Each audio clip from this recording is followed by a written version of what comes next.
आई भैया हम जपन जपानी पूरा भोजपुरी श्रोता समाज, काका चाचा पितिया माता बहन बेटी सब छू के प्रणाम करतानी, गोड़ छू के गोड़ लागतानी। आशीर्वाद के प्रतीक्षा रही करो सब हमरा के प्यार दिलार दे। एगो बड़ी पुरान गजल कचनार निवासी स्वर्गीय रिखिंदेव सिंह उर्फ गंवार जी, जेकर गीत भरत शर्मा भी गौले रानी, उहे के गीत तनी आज मन पर गइल बा, उहे रुआ सबके सुनावे जाता नहीं। अच्छा लगी तो कमेंट करम, शेयर करम। भरोसा का जवानी की कहाँ कब पग फिसल जाई, भरोसा का जवानी की कहाँ कब पग फिसल जाई, फिसल जाई। जवानी के कोनो भरोसा नहीं के कि कब पैर फिसल जाई, आदमी के जान चल जाए। नजर के दोस्त से मजबूर होके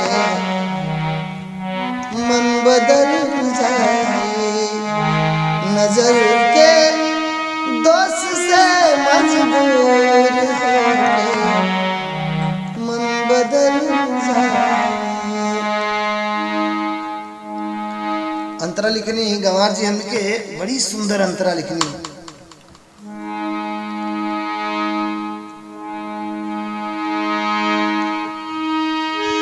गुलाबी गाल के मध में शराबी आँख हो जाने, गुलाबी गाल के गुलाबी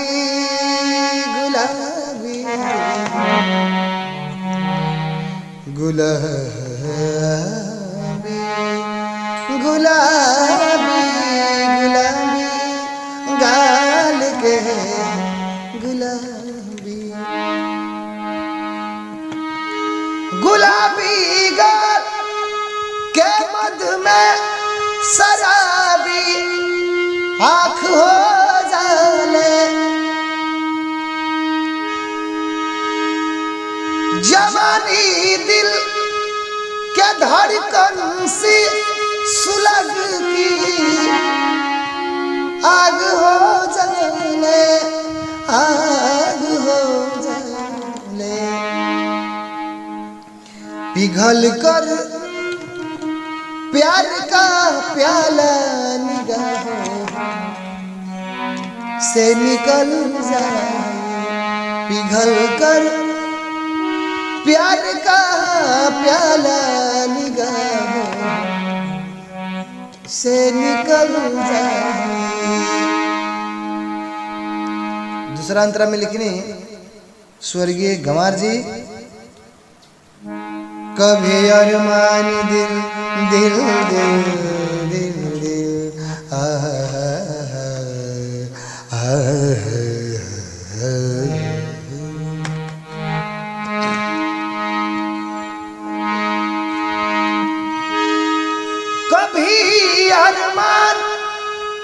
दिल में दर्द के गुबार बन जाला उहे से हत जवानी जिंदगी की बार बन जाला बार बन जाला। जवानी 4 दिन के खेला है कब खेलल जाए। जवानी 4 दिन के खेला है कब खेलल जाए।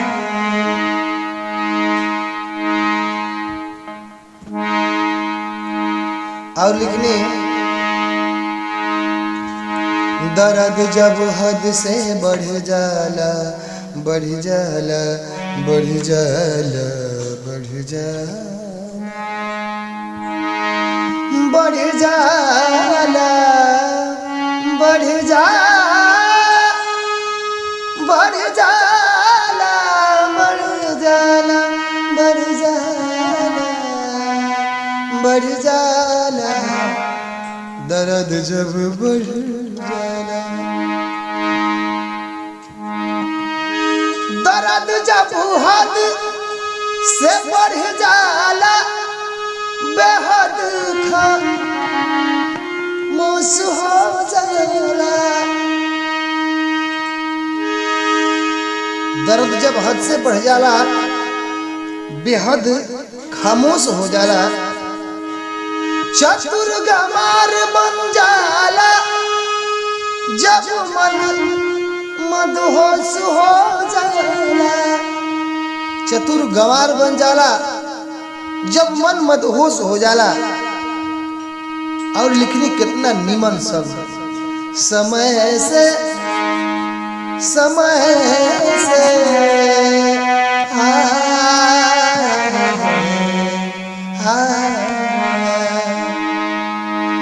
समय से हाथ ना पकड़ी भला सजन कहल समय से हाथ ना पकड़ी भला सजन कहल नजर के दोष से मजबूर होके मन बदल जाए जाए।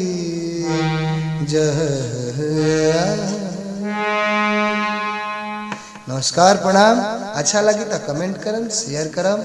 जय हो महू बाबा, जय हो गड़की मैया, जय हो गंगा मैया, जय बाबा महेंद्र नाथ, जय बाबा नागेश्वर, जय हो गुरु कामेश्वर।